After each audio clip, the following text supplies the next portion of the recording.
অনেক কথা উঠছে যে আওয়ামী লীগ রাজনীতি করতে পারবে কি পারবে না, কিন্তু এই কথা উঠছে না যে এই যে যারা গণহত্যা চালালো তাদের বিচার হবে কিনা, কারা চালিয়েছে এটা কি মানুষ দেখেনি? কোন পুলিশ, কোন ওসি, কোন এসি, কোন ডিসি এখানে ভূমিকা রেখেছে? কার নির্দেশে, কার গলা এই গণ আন্দোলনে রক্ত ঘটানোর জন্য, ধ্বংস করার জন্য, দমন করার জন্য কার নির্দেশ? আওয়ামী লীগের কোন নেতাদের নির্দেশ রয়েছে?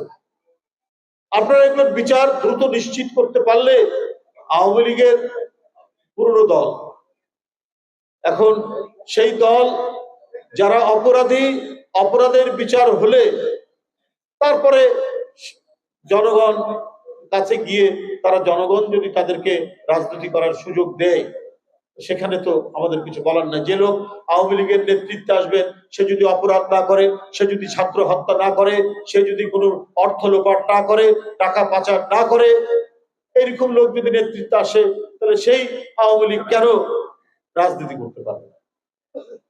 আমার বক্তব্য হচ্ছে, কিন্তু যারা টাকা পাচার করেছে, যারা এই শিশু